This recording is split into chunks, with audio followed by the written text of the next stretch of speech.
Nous sommes à Kinshasa, capitale de la République démocratique du Congo, précisément à l'Assemblée nationale, temple de la démocratie. On a partout. Mon pays, consacré à la prestation à serment. Il y a 3 nouveaux juges. Il y a cour constitutionnelle. Entre cash na FCC cash les actes anticonstitutionnels. Devant le président de la République garant de la Constitution, garant des bons fonctionnements des institutions de l'État. Nous allons en direct, il y a parlé du peuple de partout pour la continuer à la cérémonie. De partout pour le candidat juge si kaba reposer serment balobi libala FCC cash et kabwani boko mona mkoza mboka ndenge akoyana oyo sika ba imboka bako pepela milo ba mbote bako beta milo pona ye symbole ya soutien na bango epai na ye biso on avec la news télévision précisément l'émission de mon pays toza awa pona ko informer bino tola na milu ndeko leka et puis tokozwa bongo ba impression ya ba imboka obazomi awa na parler du peuple pona koka ba vie na bango na sujet ozali ko sala pena débat entre libala FCC cash namoni mwana mboka pembe na ngai wana pesi mbote na yo mbote papa mbote belé naza na sengo makasi ya koyoka yo ba prochaine zani pona cérémonie moko malelo en tout cas mokolo lelo ezali mokolo sengo pona komona mwana mboka ndenge toye bana mboka nyonso totondi awa na botondi belé pona kokumisa koya kotala ba juge oyo batu o banguna wana babana ko boye que non jamais ba ko se représenter les lotes yango biso peuple congolais tondimi bokonzeza biso peuple congolais yango toye kotala lelo totala oyo ko salema lelo cérémonie nyonso makambo nyonso ko salema yango toye awa nesika. Merci beaucoup mon mboka. C'est bon ba imboka bande bandi avec la news télévision to continuer kota mona na kati ya temple ya démocratie ndako biso nyonso. Et si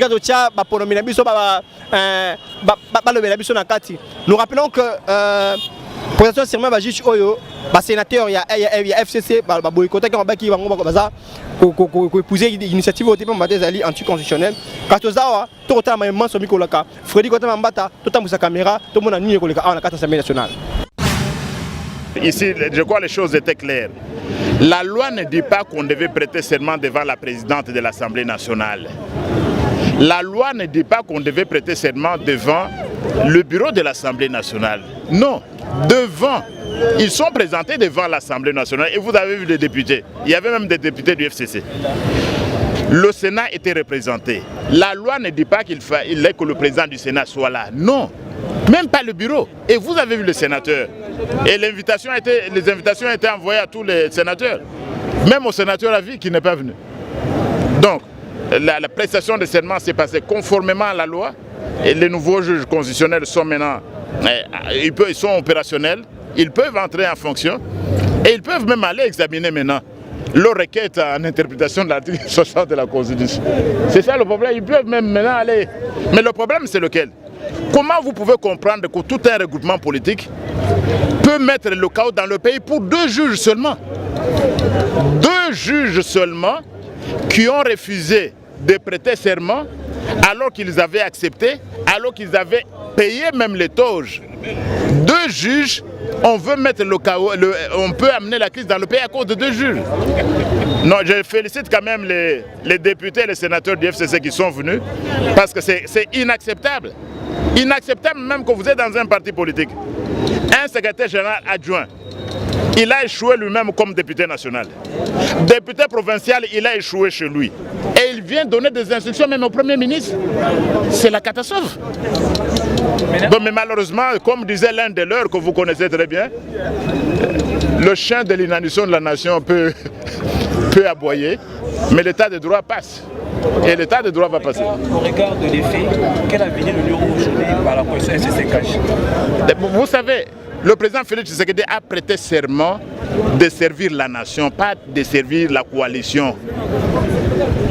Félix Tshisekedi, comme président de la République, ne va jamais sacrifier le peuple parce qu'il y a une coalition. Mais la coalition, les coalitions se font et se défont. Vous avez vu, il y avait près de 200 députés dans la salle. Il faut faire attention. Les coalitions peuvent changer. La coalition d'hier n'est pas nécessairement celle de demain. Donc ça c'est très important, mais ce qui est ridicule, ce qui est malheureux, c'est que nos amis ont choisi de ne pas venir, certains d'entre eux, mais nous comprenons aussi le droit constitutionnel dont on vous a toujours parlé. Tout le monde n'est pas juriste et tout juriste n'est pas constitutionnaliste. Le problème du FCC, c'est qu'ils n'ont plus de constitutionnalistes. Ils n'ont plus de conseillers. Tous ceux qui passent maître ici, moi j'ai étudié le droit à Bujumbura ou je ne sais pas, Dar es Salaam. Ils ne connaissent pas le droit constitutionnel. On peut les aider même gratuitement parce qu'ils représentent la nation. C'est ça le problème quand nous sommes attachés au texte. Vous êtes attachés au texte quand?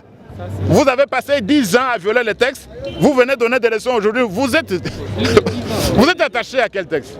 Donc voilà, chers amis, notre peuple peut se réjouir parce qu'il ne peut pas y avoir d'état de droit sans cour constitutionnelle. Et la cour constitutionnelle est en fonction, nous allons de l'avant. Merci.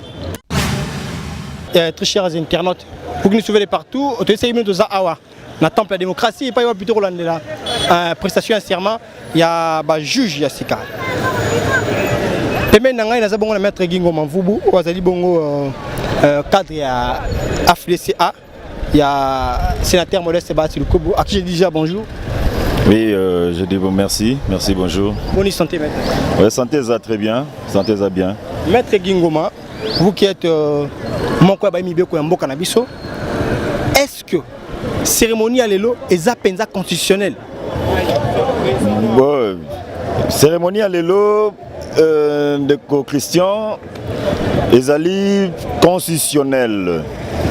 Pour cérémonie à l'élo, les autres ont ba prérogative oyo mobeko likonzi et bongisa pour na mokonzi ya mboka.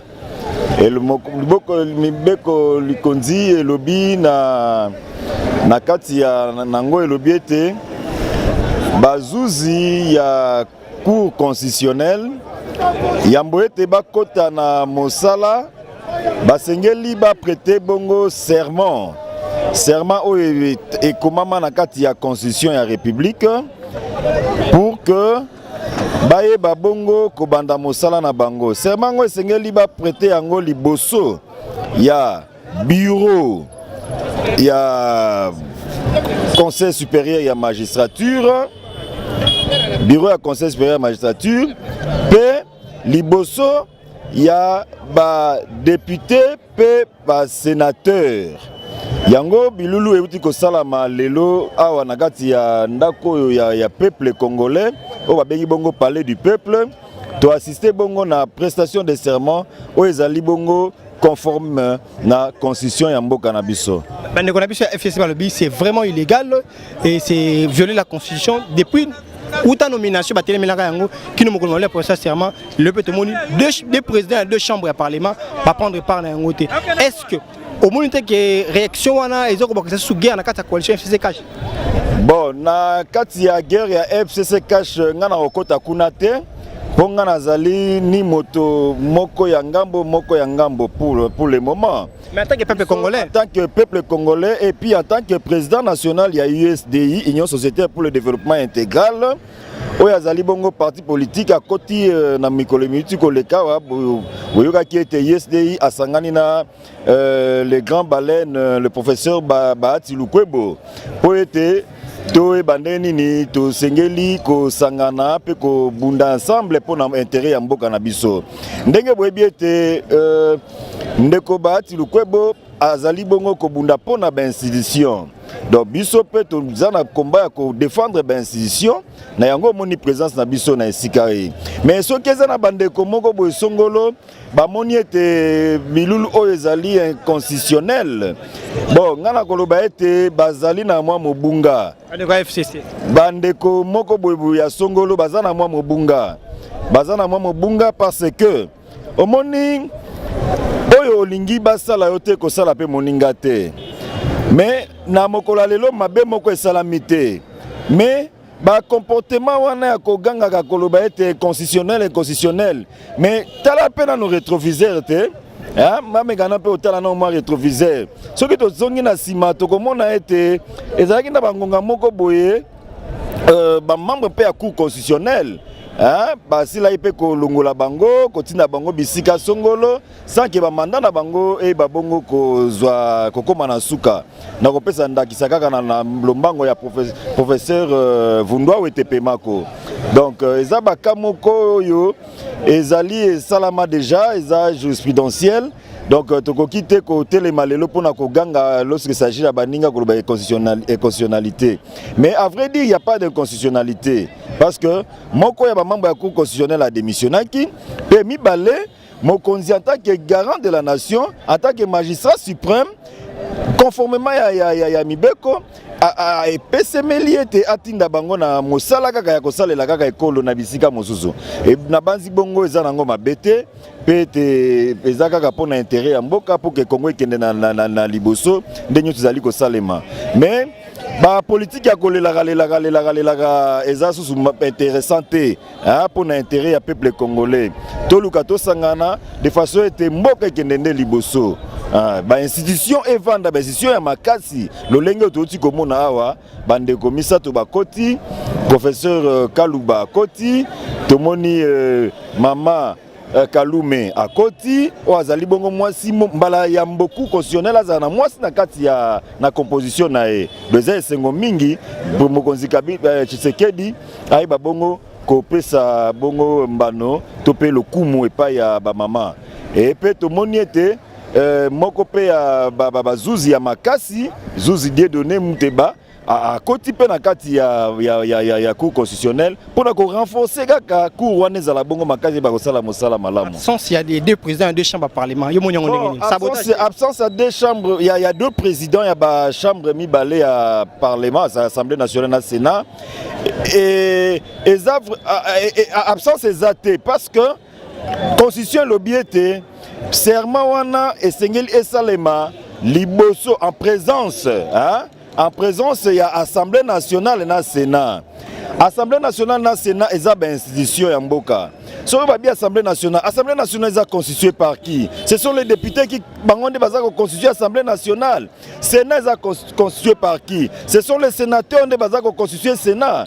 Et bon ceux qui sénateurs moko ayete. Est-ce que ça makambo? Ceux qui députés moko ayete. Est-ce que ça mabe? Est-ce que c'est ngeli ka il faut que ba président ya ba institution wana de bazala pona ko représenter ba institution wana? Je ne pense pas. Constitution et lobby en côté, constitution et lobby était liboso ya ba sénateur na ba député.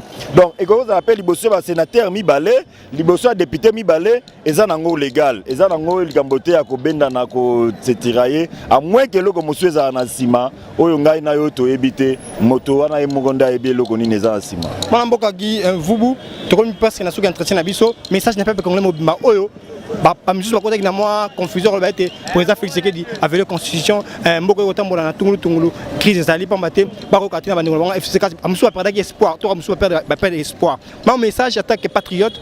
Oui, en tant que patriote, en tant qu'acteur politique na koloba ete bana mboka ba imboka bazala bongo kimia. Ba imboka basala batia confiance na ba institution po ete mboka na biso e babongo kozala makasi. Mboka na biso ezala na makasi za pe na ba institution elenda. Donc yango moni ete ba imboka basenge ba soutenir ba biloko ya boye musala mokonzi Tshisekedi aza ko sala ezali musala ezali ko lakisa ete azana souci ya peuple congolais peut ete mboka yi ba bongo ko kenda bongo liboso. Donc tolela te to murmurer te toti ya bongo eliki ete elongo na mokonzi ya mboka pe elongo na bae banso bazali ko ndimela ye ko soutenir mosala na ye ndakisa ya ba sénateur Modeste Bahati mboka ko yeba bongo ko tambola bongo liboso tozala na esengo malamu. Merci beaucoup. Mwana mboka mbote na yo mbote ndeko namoni otonisa mine esengo moko malelo impression ezali d'abord comment le langage magique c'est capable de porter serment. Oui. Yo au monde yango ndenge nini. Pas me dire si je ko sala penda moi nungu entre FCC na cash.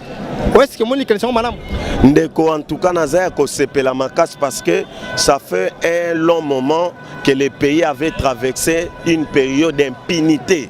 C'est-à-dire que Moutouako sala ba bêtise na azaka na magistrat na ye, azalaka na juge na ye azako soutenir. Vu l'initiative du chef de l'État que la justice puisse devenir indépendante, c'est ça qui fait notre joie na mokolo ya lelo. Donc biso nyonso ba notambola lokola bato. C'est-à-dire que Mouto nyonso akotambola à côté à Mibeko, il sera arrêté. Donc il n'y a plus de justice pour Namoutou. Songolo Pakala, donc la justice devient indépendante. C'est ça la joie d'aujourd'hui. Merci beaucoup mon Mboka. Ok, merci beaucoup. Mon Mboka Mbote. Mbote, monsieur le journaliste. Qu'est-ce qui justifie votre présence ici? Aujourd'hui on s'est lié dans le temple de la démocratie. En tout cas, merci pour la question. Je pour soutenir la démocratie dans le pays. Avant de pas président de la République, je soutenir Bilembo, les signes forts. La démocratie. De deux, c'est pour soutenir le chef de l'État. Dans l'initiative pour installer les institutions moto na esika nango yango na yeko soutenir la idée wana na paix du peuple ensemble avec le commandant suprême de la République. Les deux présidents, deux chambres à parlement va boycotter la cérémonie. Comment au juger action à bango, à la réaction à bango? Non, ils sont libres, ils sont nos frères congolais, ils sont libres. Mais bah ils vont continuer au coin na beré. Bah inviter bango, s'il y a une fête, bah inviter yo, tu peux ou ne pas être là. Promettez, pour moi c'est zéro. Bazala c'est nul et sans effet. Marque la machine à démocratie est en route. Ok, merci.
Nakombo tomoni awa très fâché. Nalobi naza mwasi nakolemba musala ya salité te pona kolongola on a parlé de peuple là. Toza basi ndengo zomona biso. Trop, c'est trop. Vous soutenez aux hommes awa na parlé du peuple. Pas toye kokomola banda Assemblée nationale.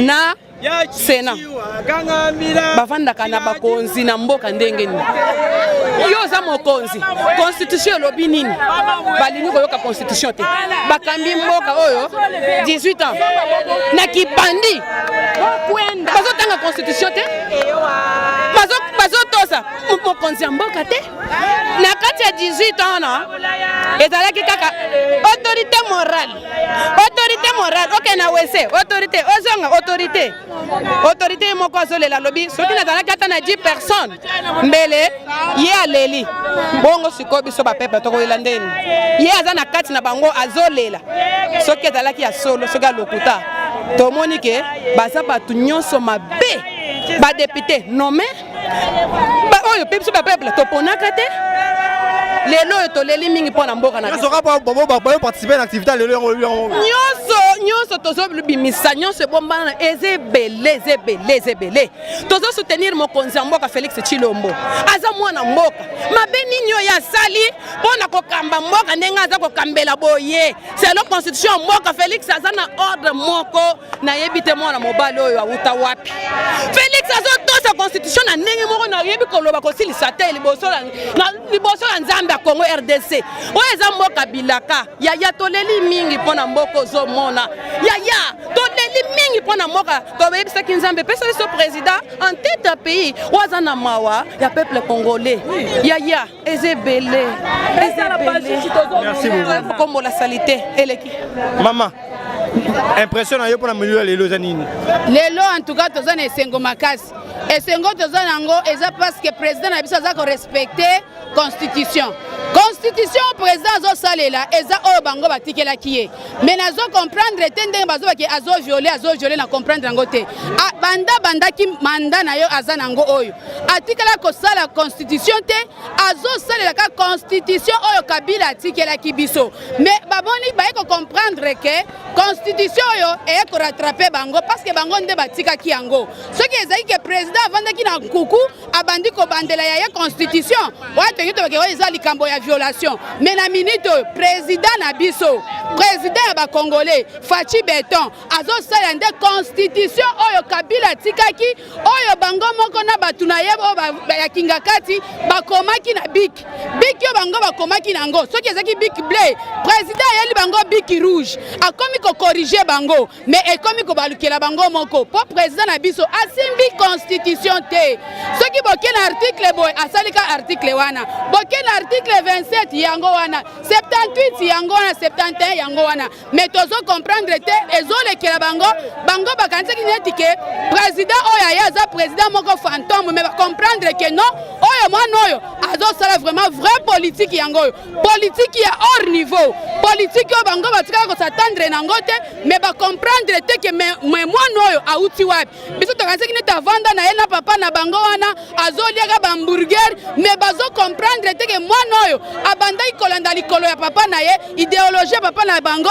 Donc Bible oyo papa bango atikelaki ye yango azolandela oyo ya état de droit oyo papa na bango azalaki nango na kolobake biso tolingi mboka oyo ezalaka na état de droit. État de droit wana yango mwana ye nango sikoyo na ndenge ya ordre na ndenge ya kolakisa biso ba oyo tozaki na pongi ke état de droit tobanda osala ya kala wana yango te. Vrai état de droit yango oyo mokili mobimba bazoteba bi non mwana mobali oyo en tout cas a mérité. Mwana mobali oyo aza na politique moko ya hors niveau, politique moko ya ba belge oyo batikelaka biso, politique oyo bato oyo bayebi ke bango bayebi politique bayeko comprendre que non mwana oyo tosimbe malamu ayebi politique. Bato oyo tozaki na bango liboso bazaki ko embrouiller peuple congolais, balingaki bakunda peuple congolais, mais lelo délivrance ekoti na mboka tokosepela. Merci beaucoup, merci beaucoup. Baimboka boko na biso de partout, bandeko bani ya Aigle News télévision toza awa na temple ya démocratie. Bonenge baimboka bako pesa ba impression na bango par rapport à la prestation de serment ya ba juge oyo mais kasi a signalé que les deux présidents des deux chambres et le parlement va prendre part à la cérémonie OET et ils ont boycotté cette cérémonie. Est-ce que Natango ya Kabila, s'il y a une activité pareille, président Sénat de l'Assemblée nationale, on s'appelle à l'aise. Tokotala, Toko Zimele, Toko Mona, des personnes qui condamné fermement cet acte, condamné geste wana. Comment le Rengal pèse pas impression à Bango, Bango pas côté Melango. Nous les avons continué, Toko Tambona et l'on a fallu côté Mambata. Pour Nabino. Abonnez-vous massivement sur notre chaîne Aigle News Télévision et on est là pour vous informer. Nous allons continuer au Tambola Awa, dans le Parlement, pour la impression à Imboka. Il faut dire que Mambata, tout Tambola Lissous. Président ngai zana mukuse nazo sepela ndenge chef de l'état tokutana ya awa pona makambo ya ba de nani ba avocat yo ba maître avocat quoi ndé na sepeli na ngai we ndé na sepeli de façon que ndenge nazo mona ba militant na biso ndenge tozalaki ya ndenge papa nchena zalaka tozo solo la makambo nyonso tuna bato na biso nyonso ndenge toyeboye nazana esengo mingi yake lokola chef de l'état yebisaki biso ke tozozela nanu na tozela nanu état de droit nde na sepeli nanga makasi mpona état de droit na biso nde na sepeli nanga makasi. Avec le news télévision, l'émission Nabino pour Namingi. Jean mon pays, nous voici à la fin. Il y a Miloulou Minene au Zaki Bongo, il y a prestation, un serment, il y a 3 nouveaux juges. Il y a cour constitutionnelle au président Nomaka. Au Sara Makilele, au Tchaka Nungu entre Cash na FCC. Au tout le monde a des pèses, Téléménaga Bango. Au tout le monde a battu FC Colbert, le président violant qui constitution, Cassilonde, Baji Jola Prota qui serment devant le président de la République, en absence. Il y a 2 présidents des chambres de parlement, à l'occurrence, il y a Jani Mabunda et Alexis Mamba, qui va prendre part dans l'activité OET. Ils avaient déjà signé que non. La carte coalition, dichotomie, discours dichotomie, et ça la carte, et puis divergence, ils ont continué. Mais tout ça, on a pour le candidat, et qu'on continue, conformément à la Constitution, Baji va porter serment du président de la République. On a vu ce FCC Balobi, actuellement les alliés inconstitutionnels, ils ont violé la Constitution, Pambate, juge Oyo Balongwa qui a reposé serment Liboso. Baji mi balo aboya kawana, alba mandat bango zakar nan cour, président ko kata bango mandat bango pour changer bango instance. Donc, to ko landia dossier on a bokebi, to éviter est-ce qu'il continue à karaboyer. Na libala FCC na cash et continue à kaboser président le biboy, bango ba sala ngoboy. Si on va le biboy peuple pété mais le peuple ça na ngamu na bango penate na komona ba ajustement na bango na ba acte sur ba reposer vis-à-vis à enjeu politique de l'air. Tout ça wana pour la confirmer bino. Grand merci na baneko ba sozi baku, il y a qu'on a sur de partout. Un grand merci Nandeko aux Eonia depuis quelque part. Un grand merci Nandeko Didier le ciel depuis quelque part pour une émission J'aime mon pays. Nandeko sa Belgique t'habite à Mika Divine Kanjinga Mbote Nabino. Un grand merci Freddy Kota Mambata avec ma caméra. Émission qui est réalisée par Bienvenue Zantou na Ilongo na ingénieur Ben Seda. Boss 1830 des États-Unis d'Amérique. Un grand merci à vous et beaucoup de respect. Bandeko, abonnez-vous massivement sur notre chaîne Aigle News de télévision pour nous consommer informations en temps réel. Dans l'émission J'aime mon pays. Topé, Nabaribu Kinyoso. Il y a 4 coins. Il y a un beau cannabis, que ce soit politique, social, économique, même culture, tout ça, on a pour la informer bino. Politique à Malam qui m'enzambe. Ou mais on m'a boté à bino. Tu as ngate, coupé sa bino suite. Il y a Baguero, il y a FCC Cash. Suite, il y a Libala Oyo, FCC Kaneko Tambola. Un grand merci à vous et restez branchés sur notre chaîne Aigle News Télévision. Et puis, scotchez, et cimentez et connectez-vous, abonnez-vous surtout sur notre chaîne pour vous informer et pour avoir des informations fiables en temps réel. Merci.